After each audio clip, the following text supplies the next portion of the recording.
சோலி முடிஞ்சது. பாரு கமருதீனுக்கும் துஷாருக்கும் இன்னைக்கு காலையில் நடந்த சண்டையை அவங்களுக்கு சாதகமா பயன்படுத்திக்கிட்டு கமருதீனை ஏத்துன்னு ஏத்தி விட்டுக்கிட்டு இருக்காங்க.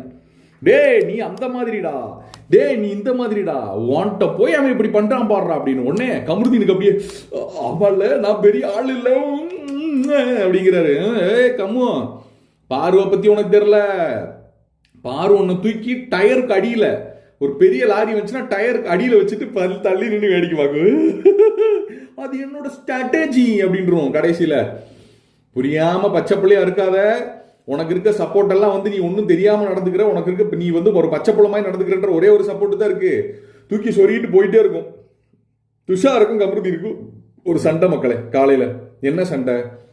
கமருதீனை வாங்க நீங்க வேலை பார்க்கும் போது இந்த கிளீனிங் டாஸ்க் நடக்கும்போது அங்க நில்லுங்க அப்படின்னு துஷார் சொல்ல, கமருதீன் நீ போ, நான் வர்றேன், நீ போ, நீ என் பக்கத்துல வந்து நிக்காத அப்படின்னு அவர் பக்கத்துல நிக்கிறது கமருதீனுக்கு ஒரு டென்ஷனை ஏற்றி விட்டுருச்சு. இது என்னாச்சு? தள்ளுமுள்ளாயிருச்சு. அவன் என்ன பாட்டில் கொண்டு அடிக்க வந்தான், நான் தள்ளிட்டேன். இவர் முன்னாடியே வாய் விட்டுக்கிறாரு. ஏன்னா அவர் தள்ளி அடிச்சு தள்ளி முதுக இப்படி இது பண்ணுவாரு, வா போலா பண்ணு. அது வந்த காரணம் என்ன அப்படின்னா, இவரு தான் கேட்டாரு. என்ன கேட்டாரு? வருவியா, நான் எங்க வந்து நிப்பியா, நான் அங்கதானே நிப்பேன், உங்க வீடு ஒண்ணு இல்ல, நான் எங்க வேணாலும் நிப்பேன் அப்படின்னு. வா அப்ப பாத்ரூம்குள்ள நில்லு அப்படின்னு வாங்க பாத்ரூம்குள்ள நிக்கலான்ட்டான். அது இவருக்கு நோஸ் கட் ஆயிடுச்சு. உடனே இவர் என்ன பாத்ரூம்குள்ள நிக்கலாம்னா நிக்கிறேன்னா தாள திரும்பிடும். நீ ஏன் பாத்ரூம்குள்ள நில்லுன்னு சொன்ன? அது அவனை இறக்குறதுக்காக தானே சொன்ன. அவன் திருப்பி உனக்கு இறக்குனா உனக்கு என்னங்க சட்டம்?